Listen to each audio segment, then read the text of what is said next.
ассалому алайкум бинандаҳои гиромӣ. барномаи иттилоотии ахбору мустақиман аз телевизиони тоҷикистон маъзуратон мегардонем. дар студия бо шумо ҳамрази Абдулмаҷид. авсофи пешво ва масири сарнавишт ин номи асарҳои тозанашре мебошад, ки дар китобхонаи миллии Тоҷикистон рӯнамоӣ гардиданд. дар рӯнамоии ин ту китоби пураҳамият, ки ба фаъолияти барҷаставу мондагори сарвари маҳбуби кишвар таҳия гаштанд, олимону шоирон, ходимони давлатӣ, ректорони донишгоҳу донишкадаҳои олӣ ва роҳбарони як қатор вазорату идораҳо ширкат доштанд. гузориши Масрур Меликзода дар ин хусус. дар китобхонаи миллии Тоҷикистон ду асари тозанашре вобаста ба корномаҳои пешвои муаззами миллат муҳтарам Эмомалӣ Раҳмон рӯнамоӣ гардид, ки яке дар шакли назм ва дигаре дар шакли наср рӯи кор омадааст. бояд гуфт, ки китобе ки дар шакли назм рӯи кор омадааст, дар он шоирони маҳбубу дӯстдоштании мо вобаста ба хизматҳои мондагори пешвои муаззами миллат муҳтарам Эмомалӣ Раҳмон шеърҳо эҷод намуданд ва дар асари насрӣ он бошад ходимони давлатӣ ва дигар шахсони бароманди кишварамон вобаста ба ҷонисориҳои пешвои муаззами миллат дар роҳи эҳё сохтани як кишвари олиҷанобе бо номи Тоҷикистон дар замони муосир ва дигар хизматҳои мондагору талошҳои бисёр ҳам созандаи ин чеҳраи бисёр ҳам барозандаи таърихи навини халқи тоҷик мақолаҳо эҷод намуданд. авсофи пешво ва масири сарнавишт ин номи асарҳои тозанашре мебошанд, ки дар китобхонаи миллии Тоҷикистон рӯнамоӣ гардид. дар рӯнамоии ин ду китоби пураҳмият олимону шоирон, ходимони давлатӣ, ректорони донишгоҳу донишкадаҳои олӣ ва роҳбарони як қатор вазорату идораҳои кишвар ширкат доштанд. тавре гуфта шуд, дар китоби авсофи пешво номгӯи осори назмии дар шакли алоҳида чоп шуда ва намунаи ашъори дар нашрияҳои даврӣ, ғайридаврӣ ва давомдор интишор ёфта шомиланд. дар қисмати якуми китоби мазкур адибони шинохтаи кишвар аз ҷумла Ашур Сафар, Меҳмонбахтӣ, Бозор Собир, Гулназар Келдӣ, Камол Насрулло, Низом Қосим, Муҳаммад Ғоиб, Ҳақназар Ғоиб, Атомир Хоҷа, Раънои Мубориз, Рустами Ваҳоб, Озарахш ва дигарон шеърҳо суруданд. дар қисми дуюм бошад адабиёти насрӣ аз эҷодиёти адибони маҳбубу шинохтаи кишвар ҷой дода шудааст.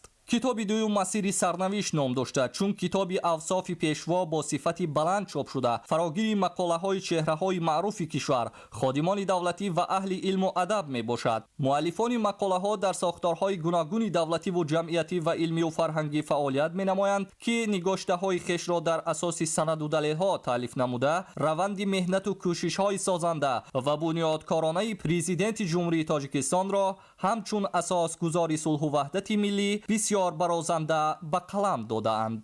шеърҳои 60 нафар шоир ва мақолаҳои 20 нафар олиму сиёсатмадору адибро дар бар гирифтааст ва сарсухани бисёр амиқе онро оғоз мекунад. сарсухани Асадулло Раҳмон, ёрдамчии президенти ҷумҳурии Тоҷикистон, оид ба масъалаи кадрҳо, лаҳзаҳои бисёр ҷолиб, фикрҳои бисёр амиқ ироа шудаанд ва дар тамоми навиштаҳои ин китобҳо як чиз эҳсос мешавад: самимият ба мавзӯе ки интихоб карда навиштаанд, самимият ба шахсияти пешвои миллат ва дар маҷмӯъ ба миллату давлати худ. пеш аз ҳама тамоми фаъолият ва тамоми паҳлӯҳои фаъолияти президенти ҷумҳурии Тоҷикистон, чӣ дар арсаи сиёсат, чӣ дар арсаи иқтисод, чӣ дар пешрафти фарҳанг, чӣ дар соҳаи дипломатия ва дигар масъалаҳои иҷтимоиву сиёсӣ назари муҳаққиқон баён шуданд. мо пешниҳод менамоем, ки китобҳои мазкур пеш аз ҳама ба муассисаҳои таҳсилоти миёнаи умумӣ, миёнаи касбӣ ва муассисаҳои таҳсилоти олии касбӣ пешниҳод гарданд ва ҳамчунин ба китобхонаҳои тамоми ноҳияҳо расонда шаванд, чунки ҳар як хонанда, ҳар як шаҳрванди Тоҷикистон мехоҳад, ки ба фаъолияти сиёсиву давлатии пешвои муаззами миллат шинос шавад و در وصف او شعر خواند. نشر گردیدن کتاب‌هایی که فراگیرنده تمام دستاوردهای تاجیکستان صاحب استقلال زیر سروری خردمندانه پیشوای ملت محترم امامعلی رحمان میباشند یک خدمت ارزشمند و یک اقدام بسیار نجیب است که از جانب مرتبان آن با میل و خواهش سرشار و محبت و صداقت به آب و خاک وطن انجام داده شده است. برای هر یک ما زندگی نامه پیشوای معظم ملت هر روز، هر ساعتی کاری، هر روز فعالیتشان، هر ماه، هر یک سالی فعالیت کاری پیشوای معظم ملت این یک کتاب است، یک داستان است، این یک سرچشمه هست که ما باید از آن الهام گیریم و هر نفری که اهل قلم است امروز، اهل ایجاد است و هر یک تاجیکستانی امروز وظیفه ایمانی و وجدانی و انسانی ما همین است که در پیروی به همین سیاست اولا کار فعالیت کنیم، دوم ایجاد کنیم، سوم افصافی همین پیشوا همین سیاست باشیم. با اندیشه محققان کتاب‌های تازه‌نشر افصاف پیشوا و مسیر سرنوشت برای خوانندگان و دانشجویان تمام زینه‌های تحصیلات و آموزگاران و محققان همچون دستور و راهنمای علمی نیز خدمت ارزشمند خواهند کرد.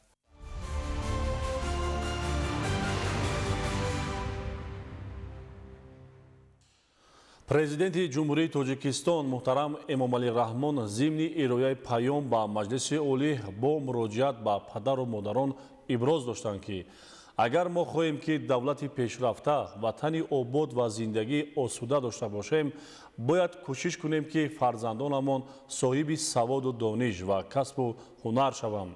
мо бояд талош намоем ки онҳо дар зиндагии ояндаи худ яъне ҳаёти мустақилонаашон азият накашанд.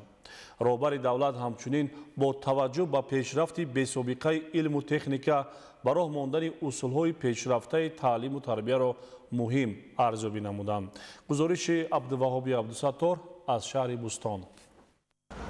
ояндаи давлату миллат аз насли босаводу донишманд, соҳибкасбу соҳибҳунар, соҳибмаърифату соҳибфарҳанг дур аз таассубу хурофот, ватандӯсту ватанпараст ва дорои ҳисси баланди худшиносии миллӣ вобастагии амиқ дорад. ин нуктаро президенти ҷумҳурии тоҷикистон муҳтарам эмомалӣ раҳмон зимни ироаи паём ба маҷлиси олӣ ёдовар шуда дар шароити пешрафти илму техника баланд бардоштани сатҳу сифати дониши хонандагон ва ба роҳ мондани усулҳои пешрафтаи таълиму тарбияро тақозо намуданд.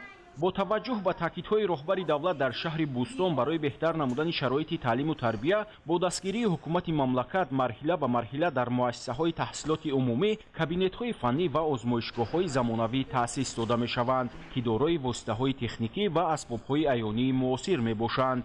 пешвои миллат ҳамеша дар ҳамаи паёму суханрониҳояшон доир ба соҳаи маориф таваҷҷӯҳи беандоза зоҳир мекунанд ва соҳаи маорифро яке аз соҳаи афзалиятнок ҳисобидаанд.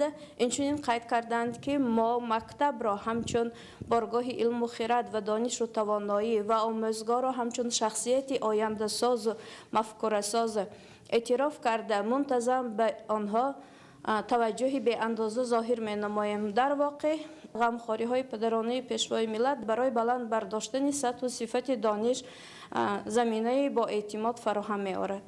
طبق معلومات در شهر بوستون در دوام 5 سال تطبیق برنامه تامین نمودن مؤسسه‌های تعلیمی با کابینت‌های فنی و آزمایشگاه‌های مجهز تعلیمی 41 کابینت فنی و 3 آزمایشگاه مورد بهره برداری قرار داده شده است. تنها در سال 2025 تأسیس و مجهزسازی 8 کابینت فنی امکان داد که نقشه پیش‌بینی شده پررا اجرا گردد. مجهزسازی کابینت‌های فنی آزمایشگاه‌های مؤسسه‌های تحصیلات عمومی با تجهیزات نوی تکنیکی، اسباب‌های برقی، ریاکتیوها و دیگر لوازمات لابراتوری پیش از همه در بالان برداشتن صفت آموزش فن‌های طبیعی ریاضی زمینه گذاشت. در مؤسسه تحصیلات میانی عمومی رقمی 4 شهر بوستان 1235 نفر خوانندگان تحصیل نموده ایستادند. 6 عدد کابینت‌های فنی مجهز گردانیده شده. در سال تحصیل 2025-26 کابینت فنی متماتیک مجهز گردانیده شده است. فراهم آوردن چنین شرایط باعث آن شد که تعلیم گیرندگان مؤسسه‌های تعلیمی شهر در آزمون‌های جمهوریوی فروغ صبحی دانایی کتاب است، علم فروغ معرفت و المپیادهای سطحی منطقوی و بین المللی فعالانه اشتراک نموده سزاوار جایهای افتخاری گردند. بنده بجز از غالبیت در آزمون جمهوریوی فروغ صبح دانایی کتاب است، اشتراکچی المپیاده های گوناگون از قبیل المپیاده های زبان و ادبیات، الگبرا و گئوگرافیا می باشند. همزمان برای آزمون نوبتی جمهوریوی شاهنامه خوانی که در سال 2026 برگزار می گردد آمادگی دیده ایستادند. آموزگاران ابراز داشتند که تشکیل و مجهزسازی کابینت‌های فنی و آزمایشگاه‌های تعلیمی و تکمیل راه و اصول‌های تعلیم تأثیر رسانیده سطح دانش خوانندگان را بالا می‌برد. همزمان همگیرایی تعلیم و تربیت، حفظ محیط زیست و انتخاب کسب و هنر را تأمین می‌نماید. عبدالوهاب عبدالستار، الیاس باباجان، شهر بوستون، اخبار.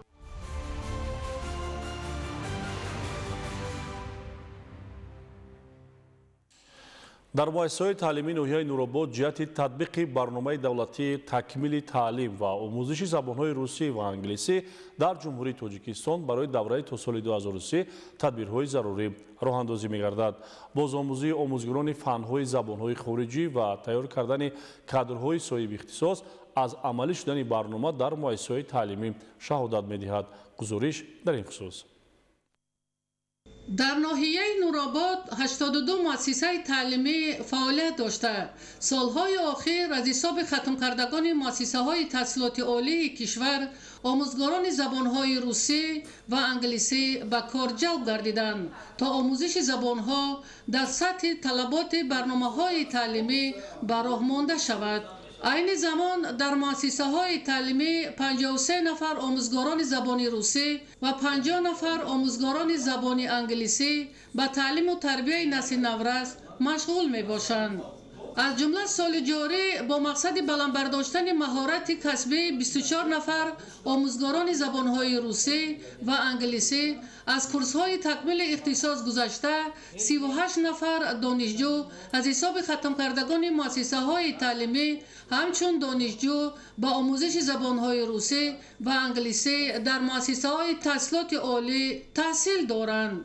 در بیشتر مؤسسه‌های تعلیمی کابینت‌های فنی زبان‌های روسی و انگلیسی عمل نموده آموزگاران از راه و اصول‌های معاصر تعلیمی و استفاده عیانیت به خوانندگان درس می‌دهند تا سویه دانش و ذخیره لغوی خوانندگان پای گردیده شوق و رغبت خوانندگان با آموزش زبان‌های خارجی بیشتر گردد.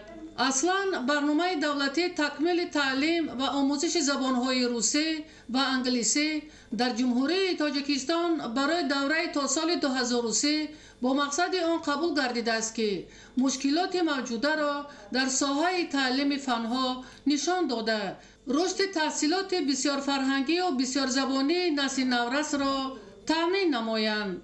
با این مقصد در مؤسسه های تعلیمی برای باز هم بلند برداشتن سویه دانش خوانندگان جهت آموزش زبان خارجی محفل های فنی عمل نموده آموزگاران به خوانندگان صاحب استعداد و بالیاقت در سایه علاوگی میگذرانند تا مهارت و ملکه سویه دانش آنها باز هم بیشتر و خوبتر گردد.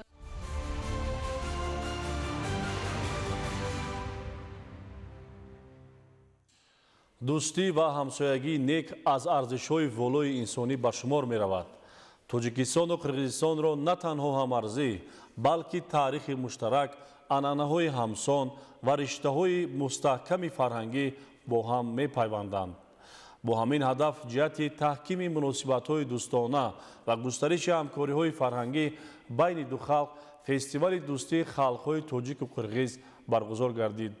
ин чорабинӣ ба минбари муаррифии фарҳанг, санъат ва сунъатҳои миллии ду кишвар табдил ёфта, фазои ҳамдигарфаҳмӣ, сулҳ ва дӯстиро боз ҳам таҳким бахшид. тафсили бештар дар гузориши навбатии мо. با مقصد تحکیم رابطه‌های فرهنگی، گسترش همکاری‌های دوستانه و تحکیم مناسبت‌های نیک همسایگی میان خلق‌های جمهوری تاجیکستان و جمهوری قرقیزستان در شهر بادکن جمهوری قرقیزستان فستیوال دوستی خلق‌های تاجیک و قرقیز برگزار گردید. مقصد اساسی فستیوال وسیع نمودن جهانبینی نسل جوان، تحکیم همدیگرفهمی بین جوانان منطقه‌های نزدیک سرحدی، رشد حس مسئولیت شهروندی و تربیت در روحیه وطن‌دوستی، ترغیب ارزش‌های فرهنگی و معنوی манавии халқҳо, анъанаҳои меҳмоннавозӣ, инчунин пешбурди сулҳу субот ва дӯстӣ дар байни ҷавонони ду кишвари ҳамсоя мебошад. Дар раванди фестивал намояндагон аз шаҳри Исфараи ҷумҳурии Тоҷикистон ва шаҳри Боткени ҷумҳурии Қирғизистон иштирок намуда барномаи фарҳангӣ пурмуҳтаво ва рангинро пешкаши иштирокчиён ва меҳмонон гардониданд.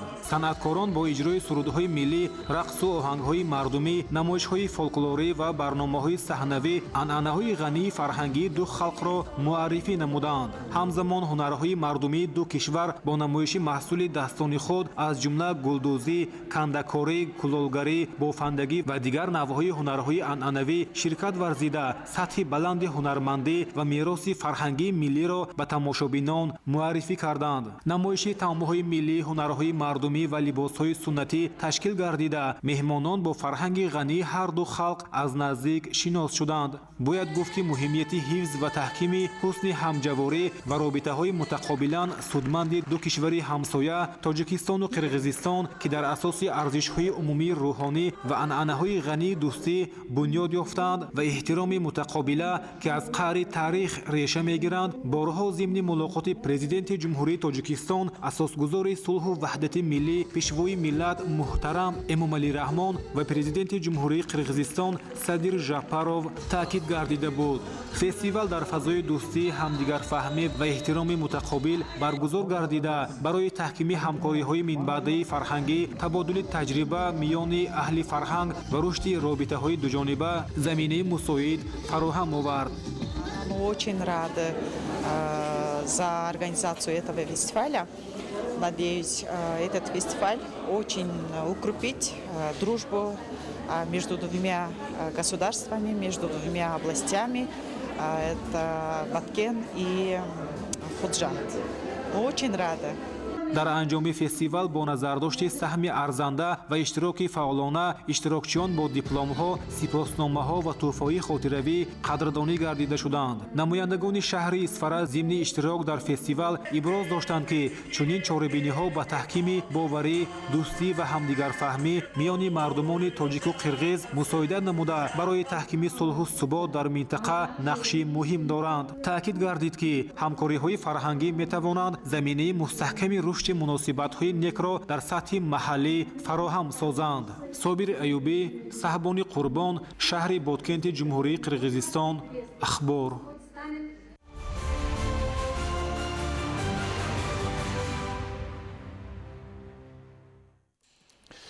бо мақсади дар фасли сармо таъмин намудани бозори сеҳмолӣ бо маҳсулот ва сабзавоти тару тоза, деҳқонони шаҳри Турсунзода майдони гармхонаҳоро зиёд ва ҳаҷми маҳсулотро афзун менамоянд.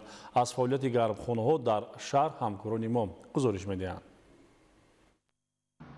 дар шаҳри Турсунзода ҷиҳати бештар намудани гармхонаҳо таваҷҷӯҳи хоса зоҳир мегардад ки ин омил барои рушди соҳаи кишоварзӣ ва таъмини бозорҳо бо маҳсулоти тару тоза мусоидат менамояд. тибқи иттилои масъулини раёсати кишоварзии шаҳри Турсунзода имсол майдони умумии гармхонаҳо дар ҳамаи шаклҳои хоҷагидорӣ 77 гектарро ташкил медиҳад ки дар онҳо асосан помидору бодиринг, ниҳолони сабзавоти гуногун парвариш меёбанд.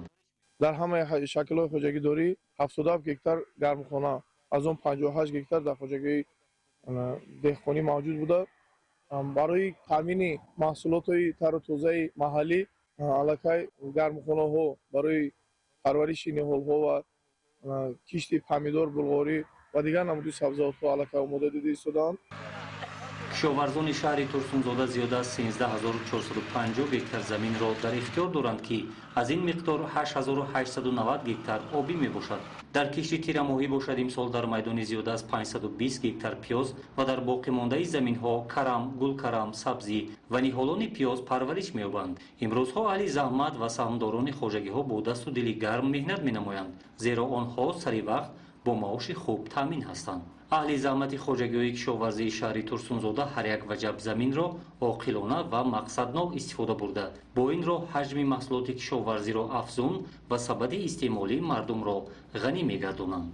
гузориши Дилшод Раҳмонзода ва Садриддин Иброҳимзода аз шаҳри Турсунзода барои барномаи иттилоъоти Ахбор.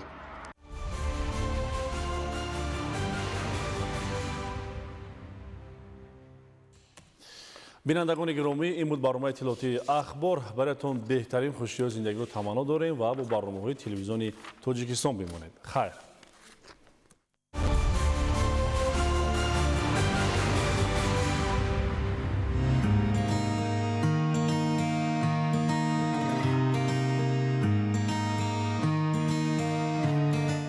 Жардин голдро кушоед. аз накҳати бою рангин ва тамъи нозуки он баҳра баред. хусусияти ҳар лаҳзаро бо жардин голд эҳсос кунед.